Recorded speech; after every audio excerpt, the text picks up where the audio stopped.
Hello everyone, welcome back. My name is Andre and I'm the bookworm for this channel. We have plenty of reviews of sci-fi, fantasy books, and not anything else because we don't review manga, even though there's plenty of manga here. But today we have another book review. We're not going into fantasy because we've been in fantasy for too long. We're jumping into science fiction. But before we jump into that, don't forget, subscribe, like the content, comment away science fiction recommendation because I need some. I have some here to read yet, but it's starting to go low, so we need to increase that TBR. So as you can probably see by the title and by the book when I showed it, today we'll be reviewing Skyward by Sanderson, which is the first book of his science fiction series. The series has the same name, Skyward. It's composed of 4 books. All have been released, all are out. There's a lot of short stories as well. And this is a young adult series, so it's a bit different from Sanderson's usual, and it's also a series that is not included in the Cosmere universe.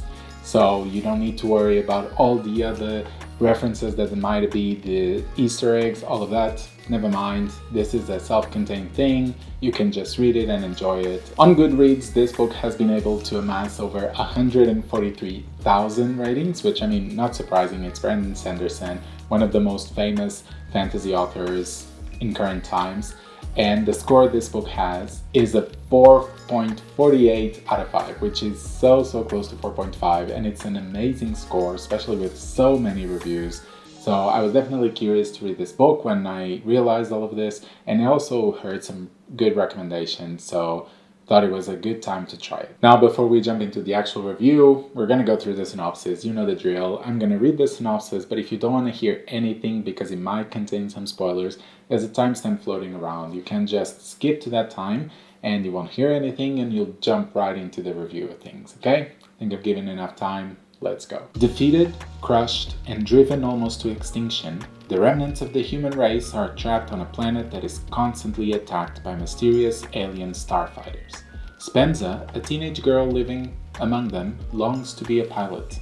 When she discovers the wreckage of an ancient ship, she realizes this dream might be possible, assuming she can repair the ship, navigate flight school, and, perhaps most importantly, persuade the strange machine to help her.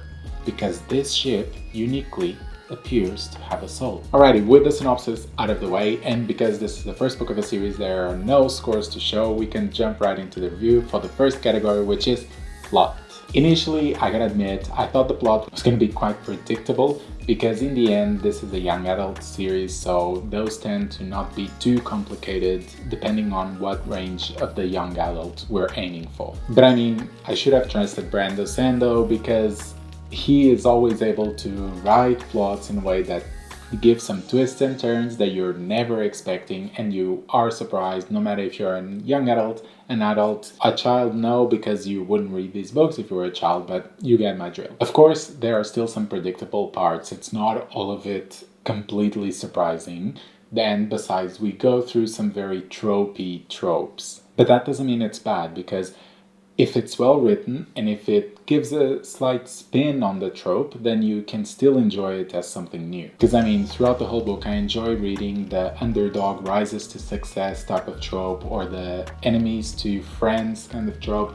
All of those are well written and therefore I enjoyed it, even if sometimes, if I was some other author, I might not enjoy it as much. But with Sanderson, he's able to write it just well, and the plot aligns with the trope so that it doesn't seem that it's just the trope, the main thing of the book, but it's actually a plot that has these sort of tropes included in them. And the other thing that is valuable is that Sanderson is able to write a plot that has valleys and peaks, and so it's not at a constant 100, not too slow, and so just as some parts start getting a bit slow, there is something that triggers, and then the plot becomes super exciting and you get to read it a lot again. So for this category, I'm gonna give it a 4 out of 5. As for characters, this was another category that surprised me, but this one for maybe a slightly different reason. At the start, our main protagonist is a bit eccentric, let's say. The way she spoke was a bit over the top all the time, and that got me thinking at the start, oh no, this is gonna be one of those books where the character is always at 100 and it's not gonna be pleasant, because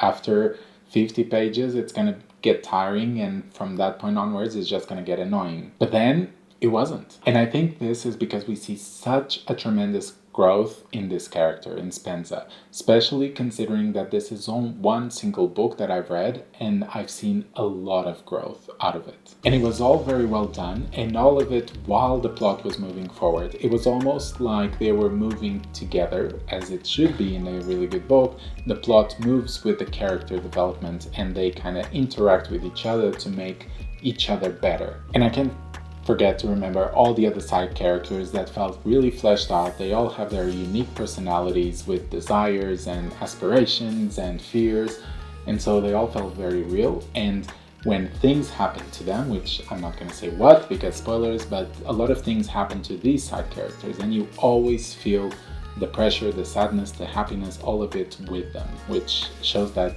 Brandon Sanderson was able to create really good connections between the reader and the characters. So for this category, I'm going to give it a 5 out of 5. Moving on to world building. If you've read any Brandon Sanderson, you know that world building is his mastery. That man can craft a world like any other. And okay that this is a science fiction setting, so quite different from his usual fantasy worlds, even though now there start seeming some science fiction components into them, but that's a whole different subject. For this one, that is, the focus is science fiction, it could be different. But the fact is that he still makes a coherent world or universe and makes everything enjoyable while keeping some mystery in the world. And on top of that, the technology that he explains in these books seems to be just the tiny bit fantastical. It seems that it's composed of technology that could exist in our world, but it's just a tiny bit more advanced, which makes it